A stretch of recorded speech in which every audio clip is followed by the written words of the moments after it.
So today you're posed with a question. 2021 GMC 2500 AT4 Duramax 6.6, 2020 Ram 2500 Laramie 6.7 Cummins. Which one would you take? I'll let you answer that in the comments. But today we're talking about this GMC AT4 Duramax. What it is, what makes it so special, why I like it so much more than the Chevy equivalent Silverado 2500, and all of that reason is right here in the front end. The grille and the headlight setup on the GMCs are 1,000,000 times better than that of its cousin Chevrolet Silverado, and that really doesn't need explanation. You guys have seen the Silverados, you know it's got that funky split headlight setup, the grille has got a split in the middle of it. The GMC just looks a lot more handsome, and I think that has always been the case between Chevy and GMC. The front ends and just the styling of the GMCs have been a lot better than the Chevys. The mirrors are still a little funky. They are powered though, so they do kind of push in and then come out, similar, or opposed to what the Dodges do, which is traditional flip up.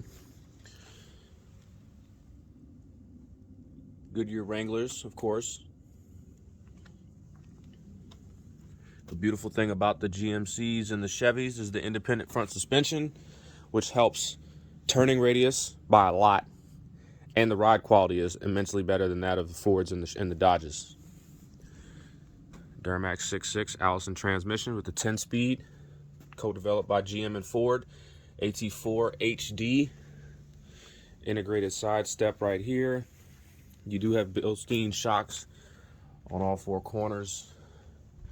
You have this funky split tailgate that a lot of you guys love. It doesn't want to come down on its own because it's probably frozen. Or that's the lock button. I don't know. Let's see. Let's try it with the key fob. Let's unlock it. Okay, so let's try this again. You hit this button right here, and that soft opens that. It's really kind of chilly out, which is why it's not wanting to open. And then you hit the other button to drop the second tailgate down. And then somehow you push this down right here. And then it opens the step up, and you can step up into the bed. So, again, is it useful? Maybe. It's cold, so it doesn't want to function very well right now.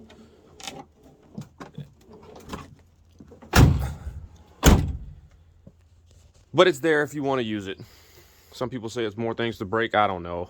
It's kind of useful, similar to the Ford has that step that comes out with the handlebar. Whatever, you got steps integrated into the bumper. You've got the camera up there that you can look down into the bed, of course, on the third brake light.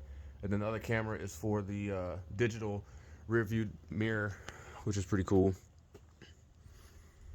So there's not much else going on the exterior.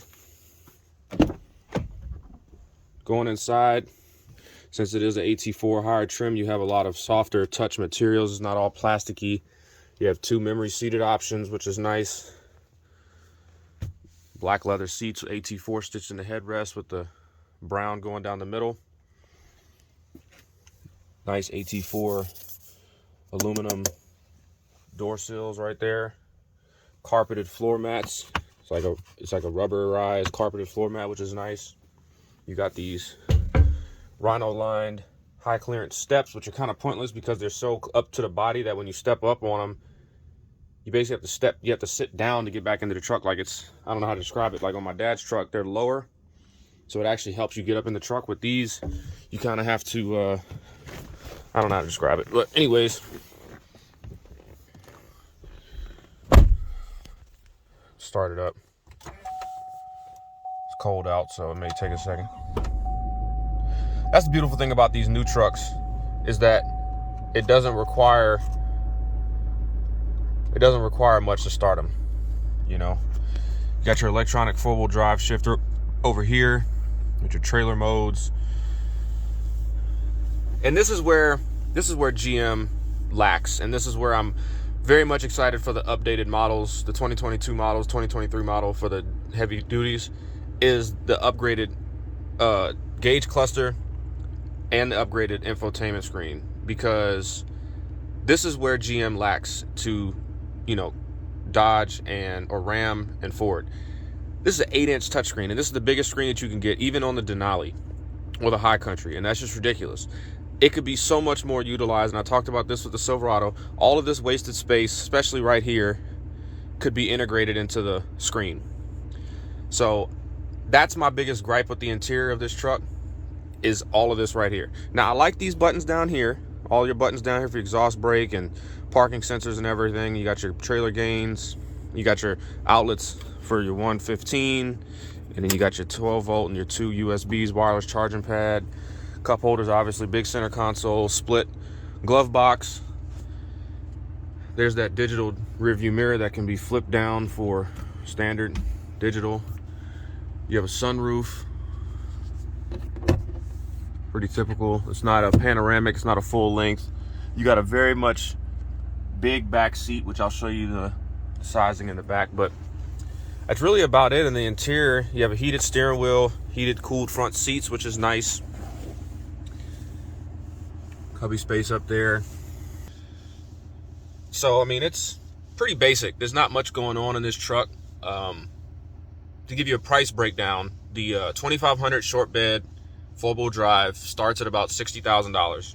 And the two options that this truck, the two heftiest options that this truck has, is the Duramax option, which is just under $10,000. Duramax and 10-speed swap, or a 10-speed option is $98.50 or something like that. So it's $10,000. And then you have the AT4 package, which is about $7,000-8,000, something around those lines. And it gives you a lot of the interior creature comforts that, and it gives you the 20-inch machined wheels, the side steps, the Bilstein shocks, all that kind of stuff. The interior with the black leather, and I think it's called Kappa Hala accents is what the brown's called, along with a bunch of the digital stuff, like the digital rear view mirror, heated cooled seats, all those kind of things. So it brings the grand total to right around, I think it's like $75,000 for this particular trim. And that's really like the standard, what you're going to get for a decently optioned heavy duty, single rear wheel truck nowadays, is about $75,000. So that's about, the gist of this truck. You guys know about these diesels. It gets pretty decent fuel economy for what it is, for being a, V8 turbo diesel. It gets about, I think the best I've seen is about 16 miles per gallon, which isn't horrible. But the thing I love about these trucks, particularly over the Rams, the Ford and the GMCs, or the GMs, is that they have the 10-speed automatics. It makes driving around town so nice. It's like driving a gasser, because while you do feel the torque obviously on first gear, it's not a lot of turbo lag.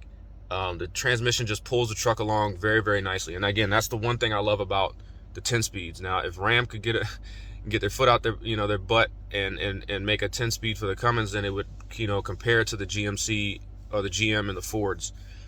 But my biggest things, and the one thing I will praise the GM for, is its comfort. It probably rides the best out of all three, and that's simply because of the independent front suspension. Has the best turning radius by far, and yeah, I mean, it's just a comfortable truck. I just cannot wait until they update the interiors for the 2023 model, which I think is obviously later this year for the heavy duty trucks. The 1500s will be available, I think, mid this year. Don't quote me on that, but we've already seen the updated interiors for the 1500s. So that's my review.